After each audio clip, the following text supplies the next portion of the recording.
Hey guys, कैसे हो आप लोग। आई होप सो आप सब लोग अच्छे होंगे। तो हम लोग पढ़ रहे हैं सामान्य हिंदी। सामान्य हिंदी की जो ये बुक है आदित्य पब्लिकेशन की, हम लोग इसको कंप्लीट बुक का रिवीजन कर रहे हैं। और इसमें जो है हमारा पहला जो चैप्टर है वर्णमाला वो खत्म हो चुका है। बाकी का हम लोग अभी इस टाइम पे वर्णमाला के जो क्वेश्चन है करीब 250 क्वेश्चन है, तो वो हम लोग रिवाइज कर रहे हैं। और इसमें जो है वो 1 से लेके 167 तक के क्वेश्चन हम लोग कंप्लीट कर चुके हैं। आज की वीडियो में जो है वो हम 168 से क्वेश्चन स्टार्ट करेंगे और जितने भी इसमें क्वेश्चन होंगे वो आज की वीडियो में हम कंप्लीट कर देंगे। तो वर्णमाला के ये 200-250 क्वेश्चन जो हैं वो कंप्लीट हो जाएंगे अगर आप लोग इन सभी क्वेश्चंस को अच्छे से पढ़ लेते हैं। तो इसके अलावा आपको कहीं से किसी भी बुक से या कहीं से भी कोई भी वर्णमाला का क्वेश्चन पढ़ने की जरूरत नहीं पड़ेगी। आपका आप जो भी एग्जाम देंगे आपके हर एग्जाम में ये क्वेश्चन यहीं से फंसेंगे। ठीक है, तो चलते हैं हम अपने टॉपिक की तरफ। और 168 क्वेश्चन नंबर हम देखते हैं क्या क्वेश्चन है हमारा। 168 जो क्वेश्चन है वो है स्वर तंत्रियों के आधार पर व्यंजनों को कितने वर्गों में बांटा गया है। स्वर तंत्रियों के आधार पर व्यंजनों को कितने वर्गों में बांटा गया है, तो 2 वर्गों में बांटा गया है। इसका ऑप्शन नंबर बी बिल्कुल करेक्ट है। ठीक है, अब हम चलते हैं क्वेश्चन नंबर 169 की तरफ। हिंदी शब्दकोश में का के बाद कौन सा व्यंजन दिखाई देता है। हिंदी शब्दकोश में का के बाद कौन सा व्यंजन दिखाई देता है, तो इसका ऑप्शन नंबर डी बिल्कुल करेक्ट है। छा से क्षत्रिय जो है वो का के बाद दिखाई देता है। ठीक है, अब हम चलते हैं क्वेश्चन 170 की तरफ। तो क्वेश्चन 170 क्या है, प्रत्येक शब्द की वर्तनी के सभी वर्डों को उक्त क्रम में अलग अलग दिखाना क्या कहलाता है। प्रत्येक शब्द की वर्तनी के सभी वर्डों को उक्त उसी क्रम में दिखाना क्या कहलाता है, तो वर्ण विच्छेद कहलाता है। क्वेश्चन नंबर 171 क्या दिया है, हिंदी वर्णमाला में छा से डा के बीच में कौन सा अक्षर आता है। हिंदी वर्णमाला में छा से डा के बीच में कौन सा अक्षर आता है, तो जो अणा खाली होता है ना, अणा, वो छा से डा के बीच में आता है। ठीक है, इसके लिए आपको वर्णमाला याद होनी चाहिए पूरी। ये क्वेश्चन पहले भी पूछा जा चुका है, इसके लिए आपको पूरी वर्णमाला याद होनी चाहिए, तभी आप बता पाएंगे कि भाई कौन सा वर्ड किस किस के बीच में आता है। ठीक है, तो नेक्स्ट क्वेश्चन है हमारा 172, निम्न में से कौन सा व्यंजन पार्श्विक है। तो जो ला से लट्टू होता है ना वो पार्श्विक होता है। इसका हम लोग क्विक रिवीजन करेंगे क्योंकि ये सारे क्वेश्चंस मैं आपको पढ़ा चुकी हूँ। ठीक है, उच्चारण की दृष्टि से संबल ध्वनि का कौन सा वर्गीकरण है। उच्चारण की दृष्टि से संबल ध्वनि का कौन सा वर्गीकरण है, तो इसमें जो है ये मैं आपको ऐसे ही बता देती हूँ कि जो संप्रक्त है, जो संबल ध्वनि का वर्गीकरण है। ठीक है, नेक्स्ट क्वेश्चन है हमारा 174, रा प्लस माँ का रूप है। रा प्लस माँ का रूप है, तो जो मरा होता है ना, माँ के ऊपर से जो रा उड़ा होता है वो जो है वो रा प्लस माँ का रूप होता है। ठीक है, प्र में पूर्ण वर्ड है। प्र जो लिखते हैं हम, इसमें जो पूर्ण वर्ड होता है वो क्या होता है, तो जो रा से रथ होता है ना वो इसमें पूर्ण वर्ड होता है। तो इसके लिए ऑप्शन नंबर बी बिल्कुल करेक्ट है। नेक्स्ट क्वेश्चन आते हैं हम 176 क्वेश्चन पे। तो वह व्यंजन है, वह व्यंजन कैसा व्यंजन है, वह जो है वो अंतस्थ व्यंजन है, क्योंकि अंतस्थ व्यंजन कितने होते हैं, 4 होते हैं। कौन कौन से होते हैं, या, रा, लावा जो होते हैं वो अंतस्थ व्यंजन होते हैं। ठीक है, अब क्वेश्चन नंबर 177 की तरफ आते हैं। ये इन दोनों को क्या कहा जाता है, इन्हें क्या कहा जाता है बताइए। इन्हें विकसित वर्ड तो कहा ही जाता है, विकसित वर्ड के अलावा इन दोनों को और क्या कहा जाता है ये मैं आपको बता चुकी हूँ। ये आप लोग मुझे कमेंट बॉक्स में बताएंगे कि इन दोनों को विकसित वर्ड के अलावा और क्या कहा जाता है। ठीक है, क्वेश्चन नंबर 178 पे आते हैं। तो च छ जा झा उदाहरण है, च छ जा झा उदाहरण है, किसके उदाहरण है ये, स्पर्शी संघर्षी व्यंजन के। किसके हैं, स्पर्शी संघर्षी व्यंजन के, मतलब ये स्पर्शी तो है ही, स्पर्शी के साथ साथ ये संघर्षी व्यंजन भी है। ठीक है, कैसे, संघर्षी व्यंजन भी है। नेक्स्ट क्वेश्चन पे आते हैं हम 179 पे। पक्षी में कितने व्यंजन वर्ड है, जो पक्षी है उसमें कितने व्यंजन वर्ड है, तो उसमें जो है हमारे 3 व्यंजन वर्ड होते हैं। ठीक है, क्वेश्चन नंबर 180 पे आते हैं। वर्डों में कितने भेद है, वर्डों के कितने भेद है, वर्डों के कितने भेद होते हैं, तो वर्डों के, ये आपके यूपी कांस्टेबल के क्वेश्चंस हैं, तो ये यूपी कांस्टेबल वाले इनको रट के जाएं बहुत अच्छे तरीके से। देख लीजिए यूपी कांस्टेबल में कैसे कैसे क्वेश्चंस आते हैं। वर्णों के कितने भेद है, तो वर्णों के जो है वो कितने भेद हैं, वो 2 भेद होते हैं। यूपी कांस्टेबल में पूछा हुआ क्वेश्चन है ये। ठीक है, नेक्स्ट, हिंदी शब्दकोश में छ का क्रम किस वर्ड के बाद आता है। ये आपका बिहार कांस्टेबल का क्वेश्चन है। हिंदी शब्दकोश में छ का क्रम किस वर्ड के बाद आता है, तो का के बाद आता है। किसके बाद आता है, का के बाद आता है। कौन से शब्द में र व्यंजन नहीं है, कौन सा शब्द ऐसा है जिसमें र व्यंजन नहीं है, तो जो मातृभूमि लिखा हुआ है ना, ये मातृभूमि, ऑप्शन नंबर डी, इसमें जो है वो र व्यंजन नहीं है, बाकी इन सब में जो है वो रा व्यंजन है। ठीक है, नेक्स्ट, ये भी जो क्वेश्चन है वो यूपी कांस्टेबल में पूछा हुआ है। निम्नलिखित में से एक व्यंजन वर्ड नहीं है, निम्नलिखित में से एक जो है वो व्यंजन वर्ड नहीं है। कौन सा नहीं है व्यंजन वर्ड, तो जो छोटा ऊ है वो व्यंजन वर्ड नहीं है। ये भी ये यूपी बीएड का क्वेश्चन है, यूपी बीएड के एंट्रेंस में आया था ये। ठीक है, नेक्स्ट हम चलते हैं क्वेश्चन नंबर 184 पे। तो ये क्या है, निम्नलिखित में से कौन सी ध्वनि ओष्ठ नहीं है, इनमें से ओष्ठ ध्वनि कौन सी नहीं है, तो जो ता से तरबूज है वो ओष्ठ ध्वनि नहीं है। क्वेश्चन नंबर 185, निम्नलिखित शब्दों में से किस शब्द में द्वित व्यंजन है, निम्नलिखित शब्दों में से किस शब्द में द्वित व्यंजन है? तो जो द्वित व्यंजन है वो आपका दिल्ली में है, ठीक है, क्योंकि इसमें 2 बार ला दिया हुआ है। अब हम आते हैं क्वेश्चन नंबर 186 की तरफ। कौन सा अमानक वर्ड है? बताइए इनमें से कौन सा अमानक वर्ड कौन सा है? तो ऑप्शन नंबर सी जो है वो बिल्कुल करेक्ट है, ये अमानक वर्ड है, ठीक है। अब क्वेश्चन नंबर 187 पे आते हैं। हिंदी वर्णमाला के स्वरों की कुल संख्या कितनी है? मतलब हिंदी वर्णमाला में जो है वो कितने स्वर हैं? तो हिंदी वर्णमाला में 11 स्वर हैं, ठीक है। निम्नलिखित में से कौन सा स्वर नहीं है? निम्नलिखित में से कौन सा ऐसा है जो स्वर नहीं है? तो जो जा से जहाज होता है ना, वो स्वर नहीं होता है, वो व्यंजन होता है। क्वेश्चन नंबर 189 की तरफ आते हैं। क्वेश्चन नंबर 189 क्या कह रहा है? निम्नलिखित में से कौन सा टा वर्ग का नहीं है? तो इसमें जो ये आपका घा घड़ी है, ये टा वर्ग का नहीं है, क्योंकि ये का वर्ग का है। का खा घा, का खा घा। चौथे नंबर पे आता है ना ये, का खा घा घा, है ना। तो ये जो है वो का वर्ग का है। क्वेश्चन नंबर 190 पे आते हैं। सजातीय संधि स्वर ध्वनियाँ कौन सी हैं? सजातीय संधि स्वर ध्वनियाँ कौन सी हैं? बताइए कौन सी हैं सजातीय संधि स्वर ध्वनियाँ? तो जो छोटी ए है वो सजातीय संधि स्वर ध्वनियों के अंतर्गत नहीं आती है ना, क्योंकि बड़ा आ, बड़ी ई, बड़ा ऊ, जो ये हैं ये तो सारे सजातीय संधि ध्वनियों के अंतर्गत आते हैं, बट जो छोटा ए होता है वो सजातीय संधि स्वर ध्वनियों के अंतर्गत नहीं आता है, राइट। तो इसका ऑप्शन नंबर डी बिल्कुल करेक्ट है।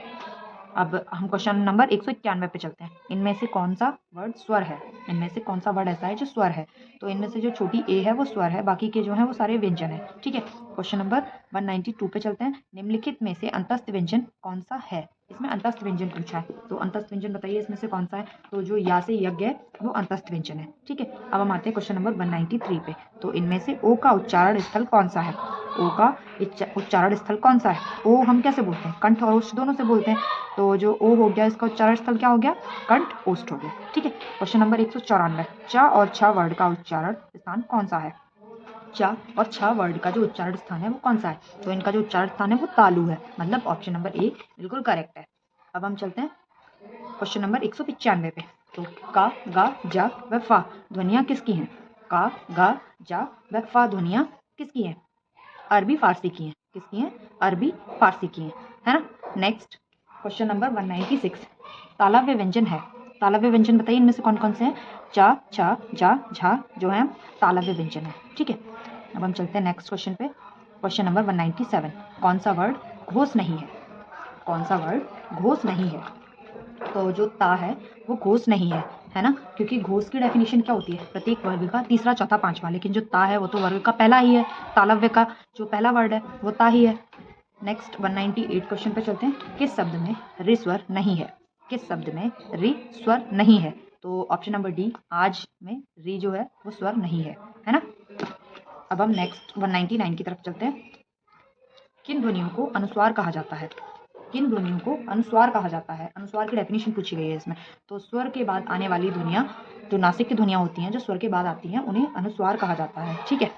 क्वेश्चन नंबर 200 क्वेश्चन पे आ गए हम। हिंदी भाषा में मूलतः वर्डों की संख्या कितनी मानी गई है? ये तो सबको ही पता है, कब से मैं पढ़ा रही हूँ, 10, 8, 9 वीडियो में मैं पढ़ा चुकी हूँ सॉरी कि हिंदी वर्णमाला में जो है वो 52 वर्ड है, ठीक है। क्वेश्चन नंबर 201 पे हम आते हैं। हिंदी वर्णमाला में व्यंजनों की संख्या कितनी है? तो हिंदी वर्णमाला में व्यंजनों की संख्या कितनी है? 33 है, ठीक है। क्वेश्चन नंबर 202 पे आते हैं। हिंदी वर्णमाला में ऊष्म व्यंजन कौन से हैं? हिंदी वर्णमाला में ऊष्म व्यंजन कौन से हैं? तो सा सलगम, सा षटकोण, सा सपेरा और हा हल जो है वो हिंदी वर्णमाला में ऊष्म व्यंजन है, ठीक है। क्वेश्चन नंबर 203 पे आते हैं। हिंदी के जिन वर्डों का उच्चारण करते समय केवल श्वास का प्रयोग किया जाए उन वर्डों को क्या कहते हैं? हिंदी के जिन वर्डों का उच्चारण करते समय केवल श्वास का प्रयोग किया जाए उन्हें क्या कहते हैं? उन्हें अघोष कहते हैं। क्या कहते हैं उन्हें? उन्हें अघोष कहते हैं।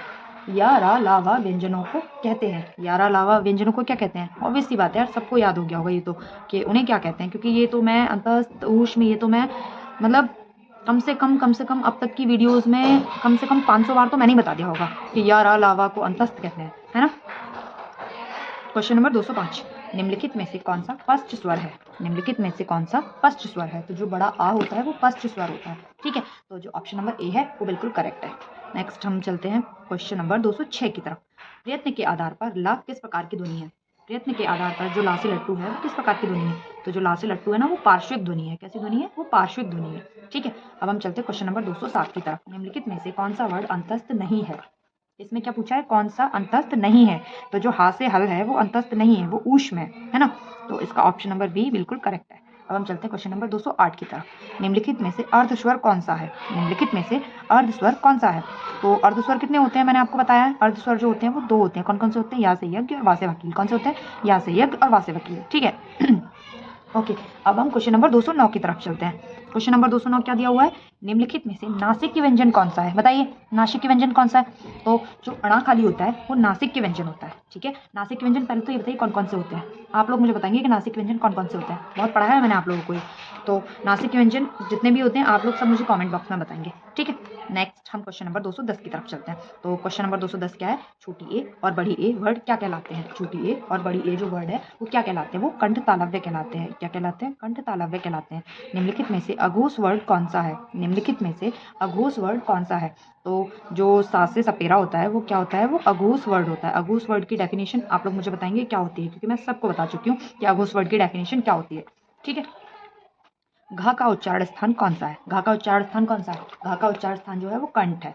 कैसे, का खा गा घा, कौन से वर्ग में आ रहा है, क वर्ग में आ रहा है ना। क वर्ग किसके अंतर्गत आता है, कंठ के। तो ये इसका उच्चारण स्थान जो है वो कंठ है। ऑप्शन नंबर बी बिल्कुल करेक्ट है, ठीक है। नेक्स्ट क्वेश्चन, कौन सा वर्ड ओष्ठ नहीं है। ओष्ठ वर्ड नहीं है। ओष्ठ वर्ड के अंतर्गत कौन कौन से आते हैं, पा फा बा वा मा, ठीक है, ये ओष्ठ के अंतर्गत आते हैं। और जो बड़ा ऊ और छोटा ऊ होता है ये भी ओष्ठ के अंतर्गत ही आते हैं। तो जो बड़ा आ है वो ओष्ठ वर्ड नहीं है, ठीक है। नेक्स्ट क्वेश्चन नंबर 214, अल्प प्राण ध्वनियों का समूह है। अल्प प्राण ध्वनियों का समूह है। अल्प प्राण की डेफिनेशन क्या होती है, प्रत्येक वर्ग का पहला तीसरा, प्रत्येक वर्ग का पहला तीसरा वर्ड जो है वो अल्प प्राण कहलाता है। तो चा जा और अणा ये कौन से हैं, ये पहले तीसरे और पांचवें हैं, ठीक है। तो इसका ऑप्शन नंबर बी बिल्कुल करेक्ट हो जाएगा। अब हम क्वेश्चन नंबर 215 की तरफ चलते हैं। क्वेश्चन नंबर 215 की तरफ जब हम चलते हैं तो क्वेश्चन नंबर 215 क्या है, निम्न में महाप्राण वर्ड है। निम्न में महाप्राण वर्ड है, बताइए महाप्राण कौन सा है। महाप्राण की डेफिनेशन क्या होती है, प्रत्येक वर्ग का दूसरा और चौथा, प्रत्येक वर्ग का दूसरा और चौथा जो वर्ड होता है वो महाप्राण कहलाता है। तो इसमें ऑप्शन नंबर ए में जो था से थर्मस दिया हुआ है ना, ये आपका जो है वो महाप्राण वर्ड है, ठीक है। तो इसका ऑप्शन नंबर ए बिल्कुल करेक्ट है। ये आपका हरियाणा टेट में पूछा हुआ क्वेश्चन है, ओके। अब हम चलते हैं क्वेश्चन नंबर 216 की तरफ। क्वेश्चन नंबर 216 क्या है, निम्नलिखित में से किसे हिंदी की मानक वर्णमाला स्थान नहीं दिया गया है। निम्नलिखित में से किसे हिंदी की मानक वर्णमाला में स्थान नहीं दिया गया है। तो जो ये श्री लिखा हुआ है ना, श्री, इसे हिंदी की मानक वर्णमाला में स्थान नहीं दिया गया है। बाकी के जो 3 ऑप्शन दे रखे हैं इन तीनों को हिंदी की वर्णमाला में स्थान दिया गया है, बट श्री को नहीं दिया गया है। तो इसका ऑप्शन नंबर सी जो है वो बिल्कुल करेक्ट है, ओके। नेक्स्ट 217, क्वेश्चन नंबर 217, सासलगम सासठ कौण सासपेरा हाहल कौन से व्यंजन कहलाते हैं। सासलगम सासठ कौण सासपेरा व हाहल ये कौन से व्यंजन कहलाते हैं। तो ये कौन से व्यंजन कहलाते हैं, बताइए। ये ऊष्म संघर्षी व्यंजन कहलाते हैं। कौन से कहलाते हैं, ऊष्म संघर्षी व्यंजन कहलाते हैं। क्वेश्चन नंबर 218 पे आते हैं। छ ध्वनि किस ध्वनि के अंतर्गत आती है। जो छ ध्वनि है, मतलब जो छ वर्ड है वो किस के अंतर्गत आता है, तो वो संयुक्त वर्ड के अंतर्गत आता है। कौन से वर्ड के अंतर्गत आता है, संयुक्त वर्ड के अंतर्गत आता है। और कौन कौन से वर्डों से मिलकर बना है, बताइए। ये आप लोग मुझे बताएंगे कि ये जो छा से क्षत्रिय है ये कौन कौन से वर्डों से मिलकर बना होता है।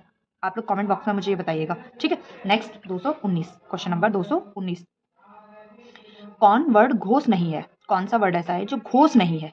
घोष की डेफिनेशन क्या होती है, घोष की जो डेफिनेशन होती है वो होती है प्रत्येक वर्ग का तीसरा चौथा पांचवा वर्ड। प्रत्येक वर्ग का तीसरा चौथा और पांचवा वर्ड जो होता है वो घोष होता है, ठीक है। लेकिन जो ता है वो तो तालु का पहला ही है, पहला ही है ना तालु का। तालु वर्ग का जो पहला वर्ड है वो क्या है, ता से तरबूजी तो है। तो ये जो है आपका घोष नहीं है, ठीक है। नेक्स्ट क्वेश्चन नंबर 220, किस शब्द में री से ऋषि स्वर नहीं है। किस शब्द में री से ऋषि स्वर नहीं है, बताइए। कृपा, दृष्टि, कृष्ण, इन तीनों में तो है। आज में री से ऋषि जो है वो स्वर नहीं है। ये आरआरबी में पूछा हुआ है, ठीक है।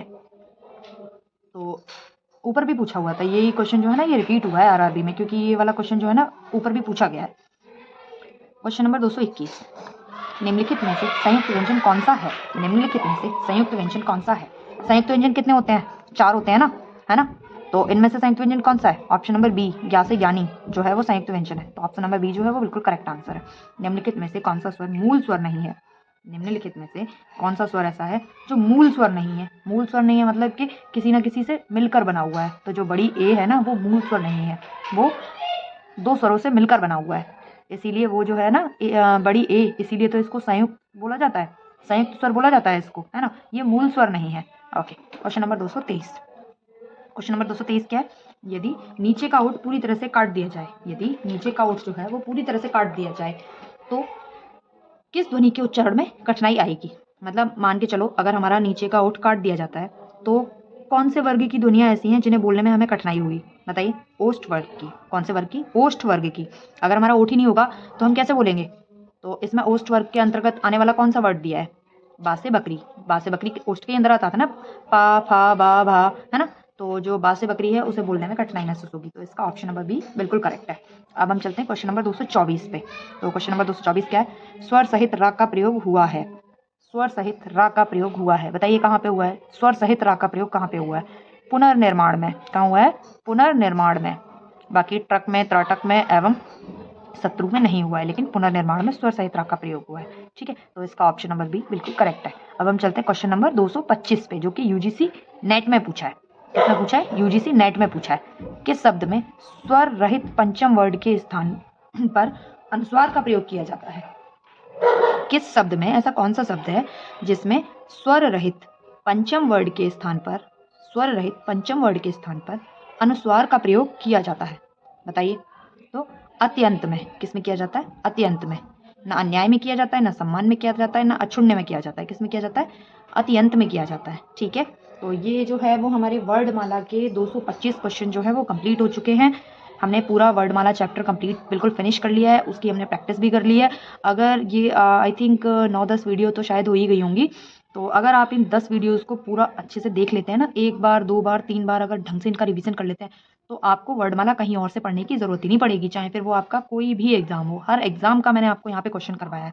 बैंक का, आपका जितने भी टैट होते हैं उनका, बीपीएससी का, यूपी पुलिस कांस्टेबल का, टीजीटी का, पीजीटी का, सारे क्वेश्चंस मैंने आपको यहाँ पे लगवा दिए हैं। बस अब आप लोग इसका रिवीजन करिए, अच्छे से इसको पढ़िए, और बाकी का जो सेकंड चैप्टर है वो हम स्टार्ट करेंगे कल की वीडियो में। आज के लिए इतना ही काफ़ी है, क्वेश्चन हमारे कंप्लीट हो चुके हैं। बाकी का अगर आपको वीडियो अच्छी लगी हो तो वीडियो को लाइक कर दीजिएगा, चैनल को सब्सक्राइब कर दीजिएगा, और वीडियो को ज़्यादा से ज़्यादा शेयर कर दीजिएगा। ठीक है, बाकी का मिलते हैं हम नेक्स्ट वीडियो में। Okay, thank you.